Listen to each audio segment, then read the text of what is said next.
जय हिंद दोस्तों। आज के इस वीडियो में हम माध्य निकालना सीखेंगे। यहाँ पे एक क्वेश्चन दिया हुआ है जिसका हमें माध्य निकालना है।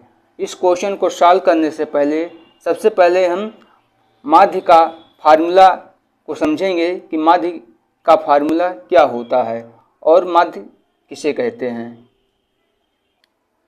जब भी आपको क्वेश्चन में माध्य या समांतर माध्य निकालने को कहा जाए तो उसका मतलब एक ही होता है।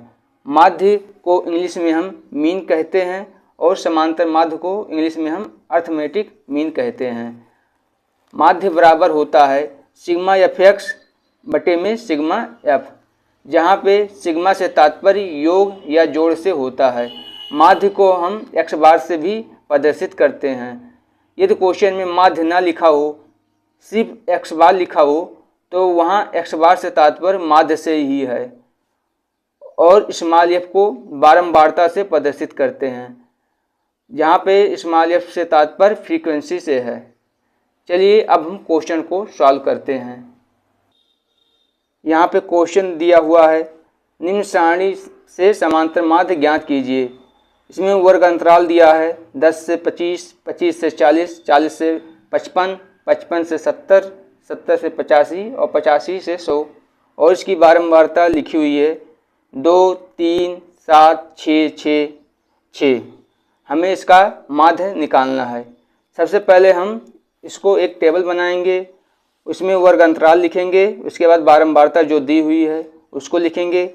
वर्ग अंतराल के अंतर्गत जो यहाँ पर लिखा हुआ है वर्ग अंतराल 10 से 25, 25 से 40, इसको हम एक लाइन में व्यवस्थित कर देंगे। उसके बाद बारंबारता जो लिखी हुई है उसको हम लिख लेंगे। अब हम बारंबारता को हम जानते हैं कि बारंबारता को हम स्मॉल एफ से प्रदर्शित करते हैं। सबसे पहले हम यहाँ पे x को फाइंड करेंगे। तो x को हम फाइंड करने के लिए सबसे पहले हम समझेंगे कि x को हम कैसे फाइंड करेंगे। x को ज्ञात करने के लिए सबसे पहले जो ये वर्ग अंतराल दिया हुआ है इनको हम जोड़ेंगे 10 + 25 और इसमें 2 का भाग कर देंगे। जब हम 10 और 25 को जोड़ेंगे तो हो जाएगा 35 और 35 में जब हम 2 का भाग करेंगे तो हो जाएगा 17.5। तो यहाँ पे हो जाएगा 17.5।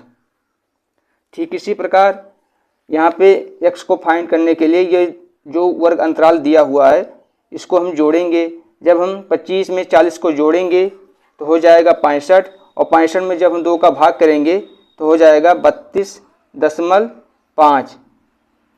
इसी प्रकार इन सभी को जोड़ेंगे। 40 में जब 55 को जोड़ेंगे तो हो जाएगा 85 और 95 में जब 2 का भाग करेंगे तो हो जाएगा 47.5।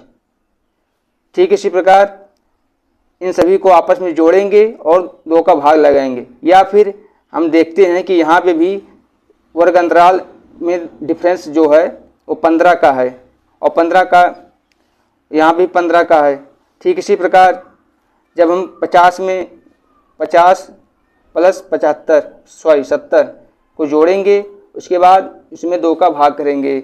जब 50 में 70 को जोड़ेंगे तो हो जाएगा 120, यहाँ पे 55 है।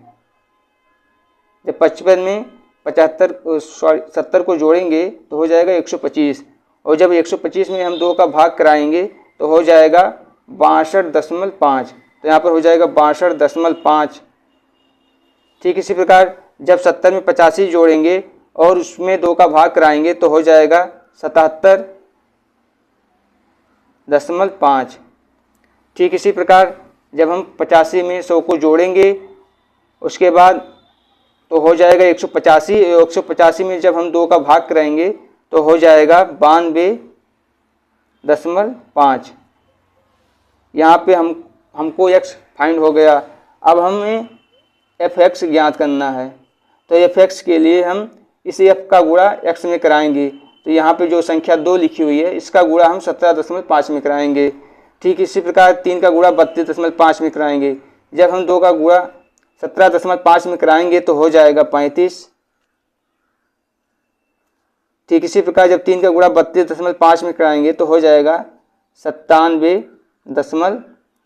5। उसके बाद जब हम 7 का गुणा 47.5 में कराएंगे तो हो जाएगा 332.5। ठीक इसी प्रकार जब 6 का गुणा हम 62.5 में कराएंगे तो हो जाएगा 375। ठीक इसी प्रकार जब 6 का गुणा 77.5 में कराएंगे तो हो जाएगा 465। पुनः जब हम 6 का गुणा 92.5 में कराएंगे तो हो जाएगा 555। अब हम इन सभी मानों को जोड़ लेंगे। तो जब इन सभी मानों को जोड़ेंगे तो ये हो जाएगा sigma F x. Sigma F x बराबर हो जाएगा, जब इन सभी को आपस में जोड़ेंगे तो हो जाएगा 1860। ये जोड़ आप अपने स्तर पर ही कर लीजिएगा। अब हम यहाँ पे सिग्मा एफ को फाइंड करेंगे।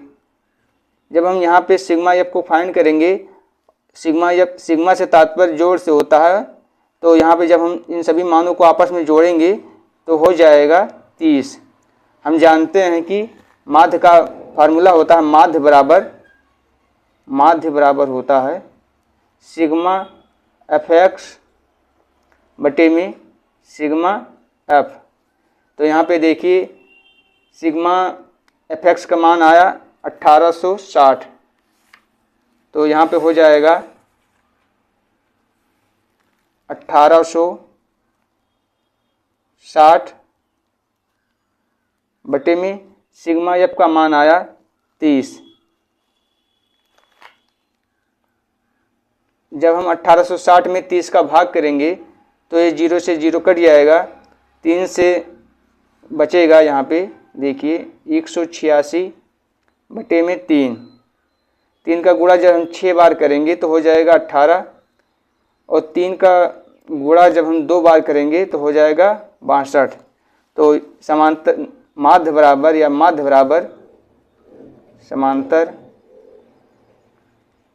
बराबर हो जाएगा